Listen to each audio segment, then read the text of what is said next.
ना कोई राजा ना कोई तानाशाह, भारत को चलाता है एक ही किताब, संविधान। 1947 में आज़ादी के बाद भारत को एक मजबूत सिस्टम चाहिए था। तभी डॉक्टर भीमराव अंबेडकर और उनकी टीम ने मिलकर बनाया भारत का संविधान। ये संविधान हमें देता है हमारे अधिकार, जैसे बोलने की आज़ादी, बराबरी का हक और न्याय, और साथ ही दिखाता है हमारी जिम्मेदारियां भी। सोचिए, अगर संविधान ही ना होता तो ना बराबरी हो पाती, ना इंसाफ हो पाता, ना सही नियम ले पाते। इसलिए संविधान को एक किताब नहीं कहा जाता, हमारे देश की आत्मा है।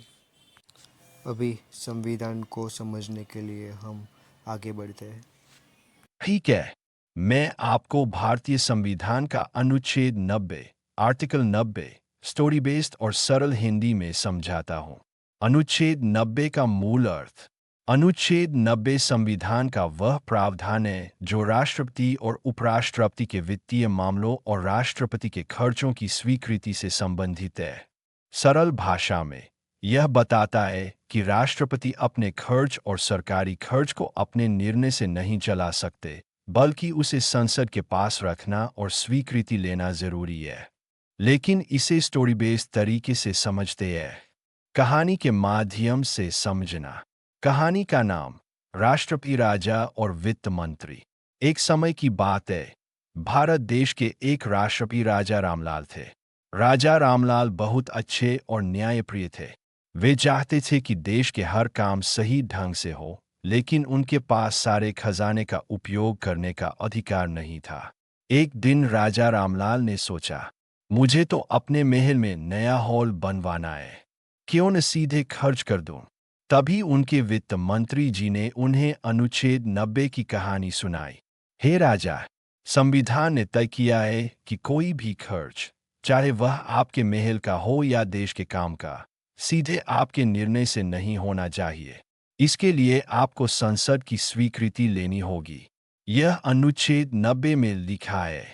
राजा रामलाल ने कहा, अच्छा, तो यह अनुच्छेद हमें यह याद दिलाता है कि पैसे खर्च करने का अधिकार अकेले हमारे पास नहीं है, बल्कि इसके लिए संसद से अनुमति लेना जरूरी है।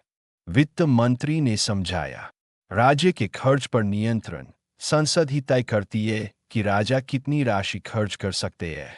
पारदर्शिता, इससे जनता को पता चलता है कि उनका पैसा कहाँ जा रहा है। जिम्मेदारी, राजा और सरकार जिम्मेदार रहते हैं कि खर्च सही दिशा में हो। राजा रामलाल ने यह समझा और तुरंत संसद से हॉल बनाने की अनुमति मांगी।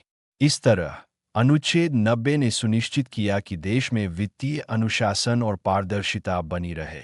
मुख्य बिंदु पॉइंट वाइज। अनुच्छेद 90 राष्ट्रपति के खर्च और वित्तीय मामलों को नियंत्रित करता है। कोई भी खर्च बिना संसद की स्वीकृति के नहीं किया जा सकता। यह लोकतांत्रिक प्रणाली और वित्तीय अनुशासन को मजबूत करता है। जनता के पैसे की सुरक्षा और पारदर्शिता सुनिश्चित करता है। इंडियन कॉन्स्टिट्यूशन के आगे के अध्याय को सुनने के लिए बने रहिए इस चैनल्स पे। सब्सक्राइब कीजिए।